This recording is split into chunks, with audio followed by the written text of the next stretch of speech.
Hello सभी को जय हिंद, नमस्कार। मैं अनुसार आप सभी का यूट्यूब चैनल प्रयास अकेडमी कल्याणपुर कानपुर में स्वागत करता हूं। जैसा कि आपको पता है कि सिंधु घाटी सभ्यता के जितने भी महत्वपूर्ण लगभग प्रश्न थे उन सभी पर मैंने चर्चा पिछले वीडियो में मैंने की है, जो कि सभी अपलोड कर चुके हैं। आज सिंधु घाटी सभ्यता से यह चौथा वीडियो है। इस वीडियो में संपूर्ण सिंधु घाटी सभ्यता पर एक विशेष चर्चा करेंगे, जिसमें यह जानेंगे कि जो सिंधु घाटी सभ्यता के लोग थे वह किस प्रकार से अपना जीवन यापन करते थे, क्या थी उनकी सामाजिक जीवन की स्थितियाँ, क्या थी उनकी आर्थिक जीवन, कहाँ से वह किस प्रकार का कारोबार करते थे और किस प्रकार था उस समय का राजनीतिक जीवन और कैसा रहा है उनका धार्मिक जीवन। तो इन महत्वपूर्ण पहलुओं पर एक विशेष चर्चा लेकर के आए हैं, क्योंकि सिंधु घाटी सभ्यता या किसी भी टॉपिक को पढ़ने के बाद में आपको उसका एक बेसिक पूरा जानकारी करना अति आवश्यक होता है, जिससे यह जानकारी मिल पाती है कि वहाँ के जो लोग थे वह किस प्रकार का अपना जीवन यापन कर रहे थे। तो उनके जीवन यापन से संबंधित कुछ मुख्य 4 पहलू हैं, जिन पहलुओं पर एक विशेष चर्चा करेंगे। जितने भी आप इतिहास में जितने भी आप राजवंश पढ़ेंगे या जो भी पढ़ेंगे, उन सभी राजवंशों का एक विशेष जो परिचय करना वह अति आवश्यक होता है, क्योंकि वह विशेष परिचय ये है कि आप उसकी सामाजिक स्थितियों को जानें, उस समय की आर्थिक स्थितियों को जानें और उस समय की राजनीतिक स्थितियों को जानें, तथा उस समय क्या रहा धार्मिक जीवन, उनसे संबंधित सभी प्रश्नों, क्योंकि यहाँ से भी कई प्रश्न पूछ लिए जाते हैं, तो इसलिए यह सभी के बारे में जानकारी करना अति आवश्यक है। तो आइए चलते हैं अपने टॉपिक पर। सिंधु घाटी सभ्यता का एक विशेष परिचय करेंगे, उसके विभिन्न पहलुओं पर नज़र डालेंगे, क्योंकि यहाँ से भी बहुत प्रश्न बन जाते हैं। तो वह कौन से प्रश्न बनते हैं, किस प्रकार से बनते हैं, वह सभी देखते हुए चलेंगे। तो आइए चलते हैं अपने टॉपिक पर। तो टॉपिक है, देखेंगे सिंधु घाटी सभ्यता के लोगों का कैसा रहा है सामाजिक जीवन, किस प्रकार का रहा है उनका आर्थिक जीवन और किस प्रकार का रहा है उनका राजनीतिक जीवन, और अंत में देखेंगे किस प्रकार का रहा उनका धार्मिक जीवन। तो उन सभी पहलुओं पर, मुख्य रूप से 4 पहलू हैं, इन सभी 4 पहलुओं पर एक विशेष चर्चा शुरू कर रहे हैं। तो पहले देखते हैं, सामाजिक जीवन में चलते हैं कि जो सिंधु घाटी सभ्यता के लोग थे उस समय लोगों की सामाजिक जीवन क्या रही हैं, उनके सामाजिक जीवन की स्थितियां, उनके बारे में महत्वपूर्ण चर्चा।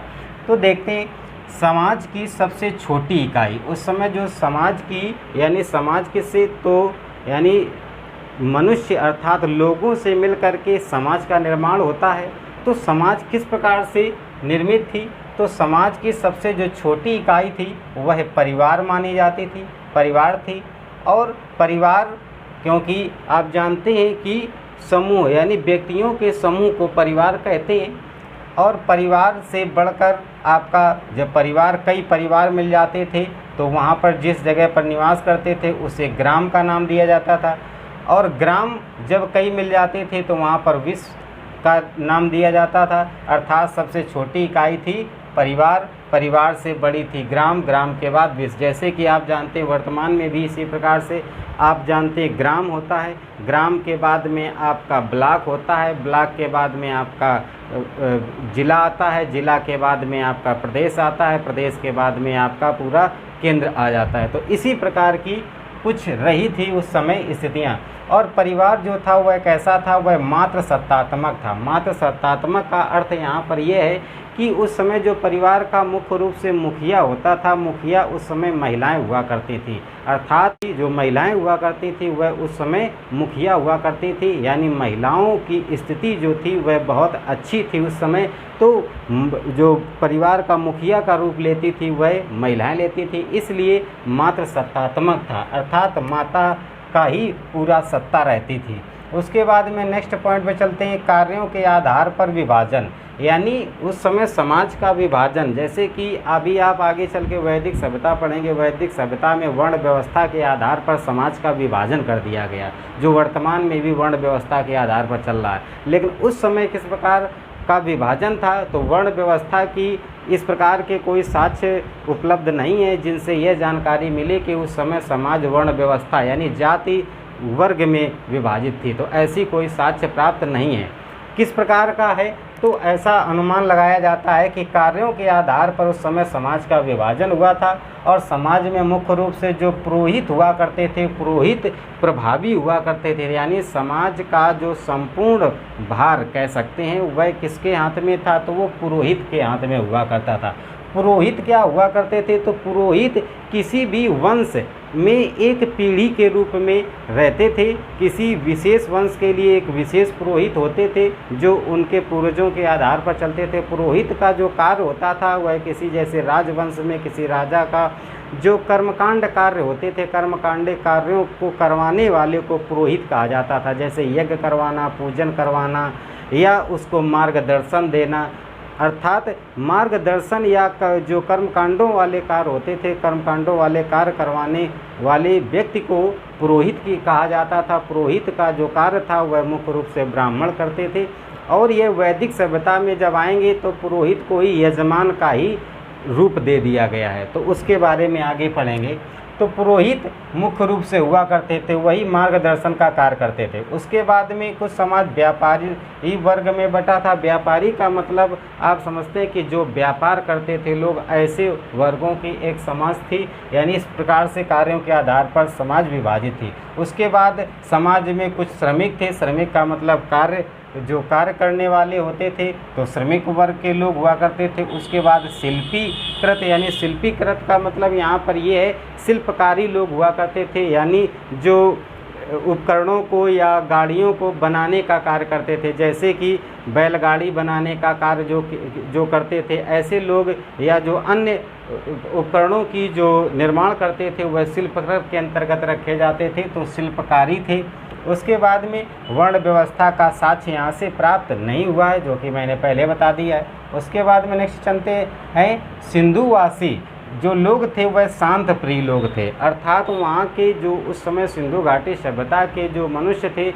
वह लोग युद्ध से अप्रिय थे, यानी युद्ध को प्रिय नहीं मानते थे। युद्ध करना उनके संस्कृति में नहीं था। वहाँ के लोगों का यह मानना था कि शांत स्वभाव से जीवन व्यतीत करना चाहिए, तो अर्थात वह शांति प्रिय थे।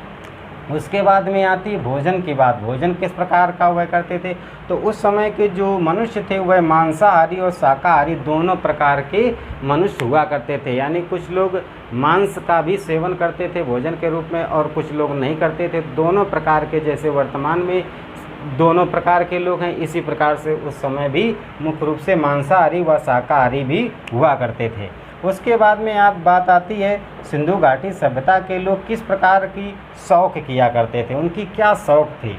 तो जो महिलाएं और पुरुष, ये जो दोनों थे, महिला और पुरुष दोनों आभूषणों को पहन करके अपना शौक पूरा करते थे, यानी जो सिंधु घाटी सभ्यता के जो लोग थे वह आभूषणों को पहन करके अपना शौक पूरा किया करते थे, यानी ये शौकीन थे आभूषणों के। आभूषणों में कुछ के नाम दिए, जैसे कंठाहार जो कंठ यानी गले में पहनने वाला, उसके बाद में भुजबंद जो भुजाओं में बांधने वाला, इस प्रकार के आभूषण। कर्णफूल यानी जो कान में पहनने वाला, उसके बाद करधनी जो आप जानते हैं जैसे जो कमर में पहनी जाती है तो करधनी। तो इस प्रकार के कई प्रकार के आभूषण हैं जो आभूषणों को लोग पहन करके अपना शौक पूरा करते थे। उसके बाद में आगे चलते हैं, जो उस समय के मनुष्य थे, जो मानव थे, वह पुरुष दाढ़ी मुछ के शौकीन थे, अर्थात दाढ़ी मुछ जो उस समय के जो लोग थे उस समय दाढ़ी मुछ के शौकीन थे, यानी दाढ़ी मुछ वह रखाते थे। तो इस प्रकार से वह शौक किया करते थे, जैसे वर्तमान में भी दाढ़ी मुछ का खूब शौक चल रहा है।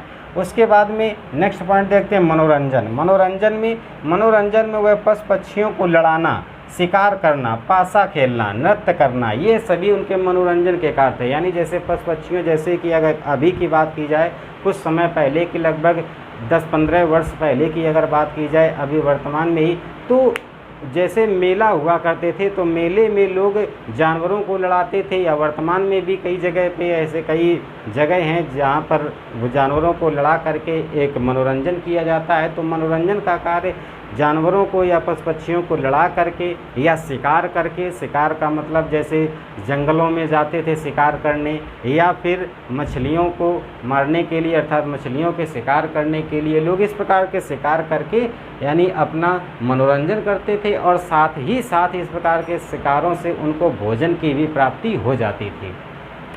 अब आगे चलते हैं मृत शरीर का समाधान। मृत शरीर मतलब उस समय जब व्यक्ति या किसी मनुष्य की मृत्यु हो जाती थी तो मृत्यु का उसमें दफनाने की भी प्रथा थी। ऐसा साक्ष्य के आधार पर प्राप्त होता है कि उस समय युगल यानी जोड़े के रूप में लोग दफना दिया करते थे, और कुछ जगह पे ऐसी भी देखने को मिलते हैं साक्ष्यों के आधार पर कि लोग जला दिया करते थे। जलाने के बाद में जब लास्ट में जो राखी बचती थी उस राख को ज़मीन में दफनाने का जो संस्कार थे, इस प्रकार के संस्कार उस समय किए जाते थे।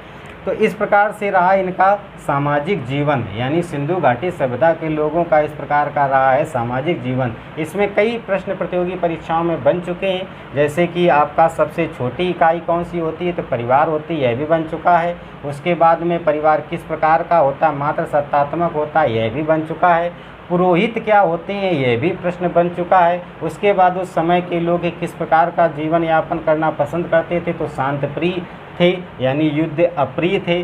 उसके बाद में उस समय भोजन कैसा था, तो उसके बारे में भी।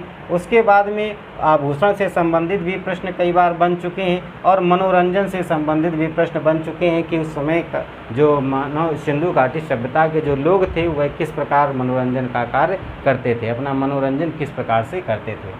अब चलते हैं आर्थिक जीवन। आपने देखा यह रहा उनका सामाजिक जीवन। अब देखेंगे क्या रहा उनका आर्थिक जीवन, अर्थात उनके कारोबार के क्या क्या रहे स्रोत, किस प्रकार अपने जीवन को चलाने के लिए कौन कौन से कार्य करते थे।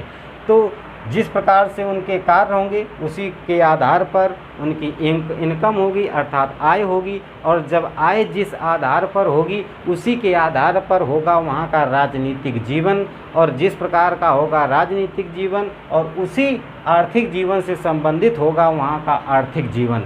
क्योंकि जब आर्थिक स्थिति व्यक्ति की मजबूत होती है तो समाज अच्छा होता है, और जब समाज अच्छा होता है, जब आर्थिक पक्ष मजबूत होता है, तो मजबूत होने पर तब उसके बाद में व्यक्ति सोचता है राजनीति करना, तो फिर वहाँ शुरू होती है राजनीति। और जब राजनीति शुरू होती है तो उसी के संबंध में आपका शुरू हो जाता है धार्मिक जीवन, अर्थात आर्थिक जीवन जहाँ मजबूत है वहीं आपके राजनीतिक और धार्मिक दोनों जीवन अच्छे होते हैं, अर्थात शुरू होते हैं। और यदि आर्थिक जीवन ही बेकार है तो फिर राजनीतिक जीवन या धार्मिक जीवन वह काम का नहीं रहता है। तो इस प्रकार से आप आर्थिक जीवन के बारे में जानकारी करेंगे, किस प्रकार रहा है उस समय का आर्थिक जीवन।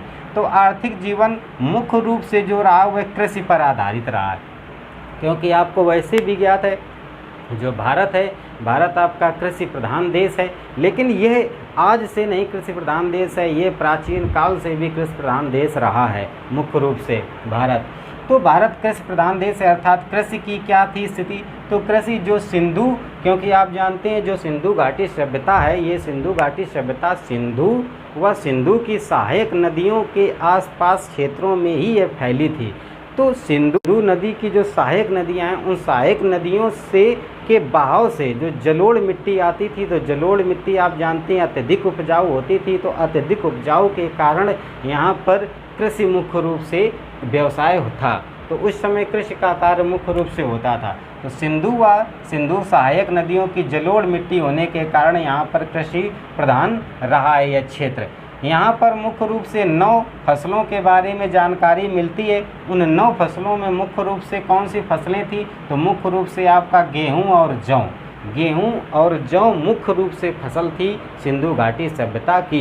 ये कई बार प्रश्न पूछा भी जा चुका है। उसके बाद में यहाँ पर कपास की खेती के भी प्रमाण मिलते हैं कि कपास की जो खेती है वह सिंधु घाटी सभ्यता से ही चली आ रही है, तो उस कपास की का भी प्रमाण मिलते हैं। उसके बाद में आते हैं पशुपालन। पशुपालन यानी उस समय किस प्रकार से मनुष्य किस प्रकार के पशुओं को पालने का काम करते थे, अर्थात पशुपालन की व्यवस्था किस प्रकार की थी। तो सिंधु घाटी सभ्यता में जो पशुपालन की व्यवस्था थी, पशुपालन में जो प्रिय पशु था वह कुबड़ वाला सांड, कुबड़ वाला जो सांड है वह उस समय का प्रिय पशु माना जाता था। इसके अतिरिक्त भी आप जानते हैं वहाँ पर कुत्ता, सबसे पहले अगर पशुपालन की बात की जाए कि सिंधु घाटी सभ्यता के लोगों ने सर्वप्रथम सबसे पहला पालतू पशु कौन सा है, तो वहाँ पर कुत्ता है, लेकिन वह प्रथम है। लेकिन मुख्य रूप से जो लोग वहाँ पे पालते थे वह कुबड़ वाले सांड को पालने का काम करते थे। उसके बाद में आप गाय उसके बाद में बैल, भेड़, बकरी, इन पशुओं को भी पालते थे लोग। उसके बाद में का मोर, बंदर, उल्लू, ये जो पशु पक्षी थे, इस प्रकार के पशु पक्षियों के साक्ष्य खिलौने के रूप में प्राप्त हुए हैं। अर्थात उस समय के लोग जो खिलौने का, जो खेलने का वर्क करते थे, जो कार्य करते थे, खेलने में उन पशु पक्षियों से संबंधित खिलौने मिले हैं साक्ष्य के रूप में, तो इसलिए इनकी भी खिलौने के रूप में जानकारी प्राप्त होती है। उसके बाद में जो आर्थिक जीवन था वहाँ पर, यानी पशुपालन जो था, तो पशुपालन में उस समय घोड़ा, हाथी के प्रमाण नहीं मिलते हैं। यानी सिंधु घाटी सभ्यता से घोड़ा और हाथी के प्रमाण नहीं मिलते हैं कि घोड़ा और हाथी का उस पालन पशुपालन किया जा रहा होगा, तो घोड़ा और हाथी के पालन का प्रमाण नहीं मिलता है। अब आते हैं बात उद्योग पर, किस प्रकार का रहा वहाँ पर उद्योग, यानी उद्योग उच्च प्रकार के रहे या निम्न यानी कुटीर उद्योग रहे, किस प्रकार का रहा उद्योग। तो उद्योगों में मुख्य रूप से कांसे का उद्योग करते थे। कांसा क्या होता था, तो तांबा और टिन, तांबा और टिन के मिश्रण को कांसा कहा जाता है। और कांसे यानी जो मिश्र धातु है, उस मिश्र धातु से बर्तनों को बनाने में उपयोग करते थे। इसके अतिरिक्त कई उपकरणों को बनाते थे। तो कच्चा माल बाहर से लाते थे, बनाते थे, बना करके यहाँ पर अंतर्राष्ट्रीय यानी आपके स्थानीय क्षेत्रों में उनका व्यापार किया जाता था। जब उसकी संख्या बढ़ जाती थी तो उसका व्यापार विदेशों में भी किया जाता था। अर्थात व्यापार की स्थिति की बात करें तो यहाँ राष्ट्रीय और अंतर्राष्ट्रीय दोनों, अर्थात आंतरिक और बाह्य दोनों प्रकार के व्यापार थे। तो कांसा में बर्तन और उपकरण बनाने का कार्य किया जाता था। अगर वस्त्रों की बात करें तो उस समय उद्योग में मुख्य रूप से सूती वस्त्रों का व्यापार किया जाता था। सूती वस्त्र और ऊनी वस्त्र, ये दोनों प्रकार के वस्त्रों का उस समय व्यापार किया जाता था और उपयोग भी किया जाता था। उसके बाद में धातुओं में आपके जो सोना, चांदी, इनका उपयोग आभूषण आदि वगैरह बनाने में किया जाता था। इसके अतिरिक्त भी इसका उपयोग करते थे। उसके बाद में तांबा और चांदी, अगर बात की जाए तांबा कहाँ से प्राप्त होता था, तो तांबा राजस्थान के खेतड़ी से तांबा जो है वह लगभग आवश्यक मात्रा में उपलब्ध हो जाता था। उसके बाद में आपका चांदी आपका अफ़गानिस्तान से प्राप्त होता था, जो कि आयात किया जाता था, उसके बदले में कुछ ना कुछ निर्यात किया जाता था। तो ये मुख्य रूप से इम्पॉर्टेंट है।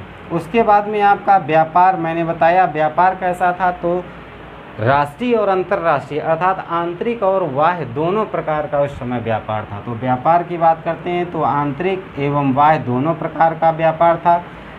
अब निर्यात और आयात में बात करते हैं कि क्या निर्यात किया जाता था, क्या आयात किया जाता था। निर्यात में मुख्य रूप से सूती वस्त्र और पत्थरों का निर्यात किया जाता था, क्योंकि पत्थर यहाँ पर बहुत अधिक मात्रा में उपलब्ध थे और सूती वस्त्र यहाँ पर क्योंकि कपास की खेती होती थी तो सूती वस्त्रों का निर्माण किया जाता था। तो इनको ले जाया जाता था और वहाँ पर जो अन्य धातुएं थी या जो अन्य वस्तुएं थी उनको आयात करके यहाँ भारत लाया जाता था, अर्थात सिंधु घाटी क्षेत्र में लाया जाता था।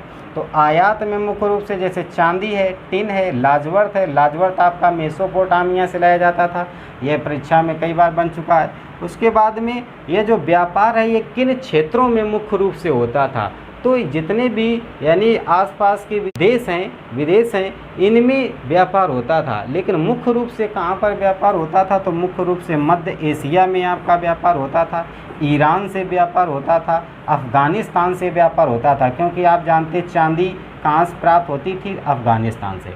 अब व्यापार की किस प्रकार की रही व्यवस्था, तो व्यापार जो था ये मुद्रा का प्रचलन बिल्कुल ना के बराबर था। यहाँ पर जो व्यापार था वह विनिमय प्रणाली के द्वारा व्यापार हो रहा था। विनिमय प्रणाली क्या होती है, तो विनिमय प्रणाली का अर्थ ये होता है एक वस्तु को देना, उसके बदले में दूसरी वस्तु को लेना। जैसे कि अभी कुछ ही समय पहले जो ग्रामीण क्षेत्र में लोग हुआ करते थे, तो ग्रामीण क्षेत्र में लोगों में क्या होता है, जैसे कि अगर किसी के यहाँ आटा ख़त्म हो जाता है या कोई वस्तु ख़त्म हो जाती है, चावल ख़त्म हो जाते हैं, तो वह अपने पड़ोसी से आटा ले लेता है और बदले में जब उसके पास उपलब्ध हो जाता है तो पुनः अन्य दिन वह उसको वापस कर देता। तो यह एक होती विनिमय प्रणाली। यदि जैसे एक वस्तु के बदले में दूसरी वस्तु का लेना, यह होती विनिमय प्रणाली। और जो उस समय जो व्यापारिक व्यवस्था थी, जो व्यापार का प्रोसेस था, वह आपका विनिमय प्रणाली पर मुख्य रूप से आधारित था। तो इस प्रकार आपने देखा, यह रहा आपका सिंधु घाटी सभ्यता के लोगों का आर्थिक जीवन। अब आर्थिक जीवन आपने देखा तो मुख्य रूप से कृषि भी यहाँ पर बहुत अधिक मात्रा में की जाती थी, पशुपालन भी अच्छा हो रहा था, उद्योग भी अच्छे थे, और व्यापारिक जो स्थिति थी, व्यापारिक स्थिति भी बहुत अच्छी थी। तो ये सभी चार जो मुख्य पहलू हैं, ये चारों पहलू बहुत लगभग बहुत अच्छे मजबूत थे। अब अच्छे मजबूत थे तो इसका अर्थ यह हुआ कि जो आय स्रोत थे वह आपके मजबूत थे। जब आय स्रोत मजबूत थे तो लोगों की आय जो थी उस समय के आधार पर अच्छी थी। अब अच्छी थी तो लोग स्टोर करने लगे थे, यानी संग्रहण करने लगे थे। अब संग्रहित करने लगे, संग्रहण करने के बाद में वह राजनीतिक जीवन वहाँ पर शुरू था। लेकिन वहाँ पर राजनीतिक जीवन, अभी जैसे आपने पीछे देखा कि राजनीतिक जीवन था, लेकिन उतना नहीं था इस प्रकार का कि वहाँ पर अत्यधिक राजनीति हो, क्योंकि यहाँ के जो लोग थे वह आपके शांति प्रिय थे, ना कि युद्ध प्रिय थे। तो शांति प्रिय लोग जहाँ होते हैं वहाँ पर राजनीति बिल्कुल ना के बराबर हो जाती है, क्योंकि वह शांति का जीवन जीना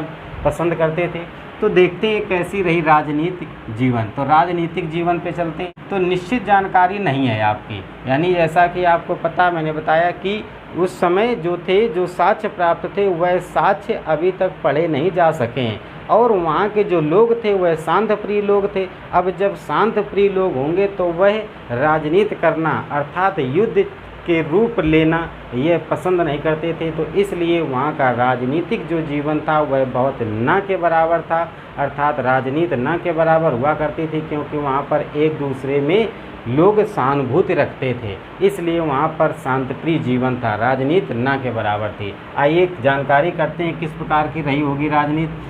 तो निश्चित जानकारी नहीं है। उसके बाद पुरोहित, मैंने बताया यहाँ पर जो सिंधु घाटी सभ्यता के लोग थे उस समय पुरोहित मुख्य रूप से हुआ करते थे। पुरोहित कौन होते थे? तो जो मार्गदर्शन देते थे, जो आपके कर्मकांडों को करवाने का कार्य करते थे, जो शांति पाठ करवाते थे, ऐसे लोगों को पुरोहित कहा जाता था। तो पुरोहित प्रभावी थे। उसके बाद में व्यापारी और नगर प्रशासन द्वारा वहाँ पर राजनीति की जाती थी, यानी जो पुरोहित थे उनके आधार पर उस समय का जो समाज था उनके आधार पर चलता था। उसके बाद जो व्यापारी वर्ग थे वह आपस में कॉपरेट करके चलाते थे। उसके बाद में नगर प्रशासन द्वारा राजनीति चलाया जाता है। नगर प्रशासन का मतलब है जैसे कि प्रशासनिक व्यवस्था इस समय है जो उसी के आधार पर वहाँ पे भी आपके स्थानीय प्रशासनिक व्यवस्था थी, क्योंकि प्रशासनिक व्यवस्था का प्रशासन की ज़रूरत ही नहीं पड़ती थी, क्योंकि वो लोग शांतिप्रिय थे, इसलिए प्रशासन की आवश्यकता नहीं थी। लेकिन फिर भी प्रशासनिक व्यवस्था थी।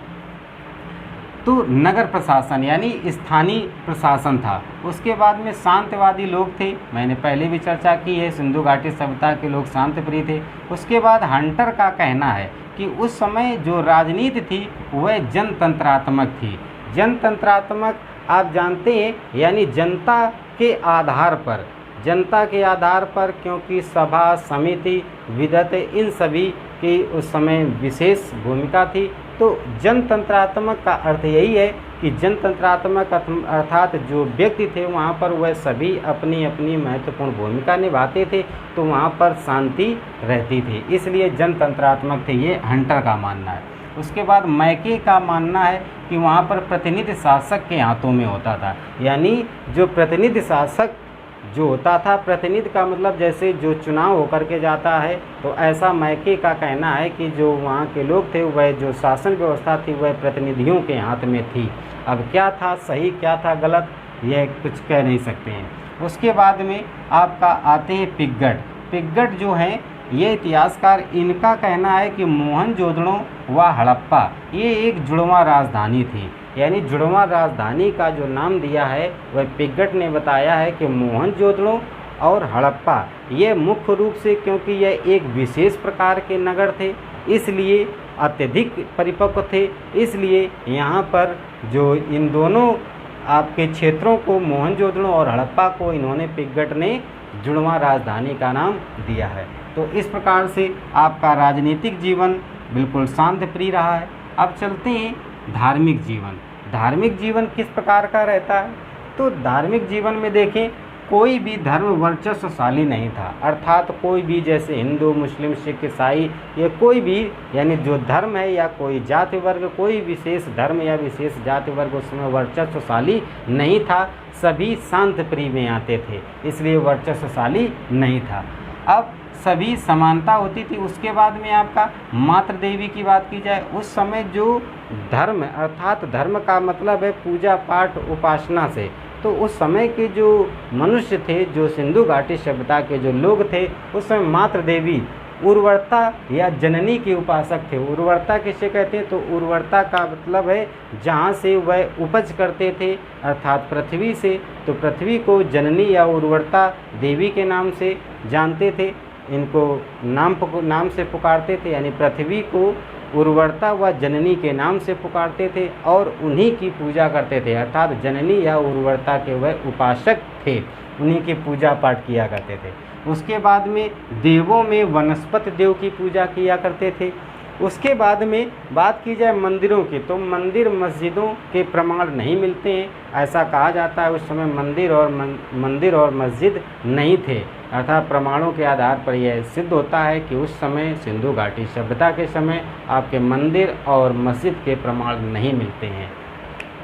अब आगे चलते हैं नाग पूजा। उस समय यानी सिंधु घाटी सभ्यता के जो लोग थे वह नाग पूजा व लिंग योनि पूजा करते थे। नाग पूजा आप जानते हैं, नाग यानी सर्प, नागराज की पूजा यानी सर्पों की पूजा किया करते थे।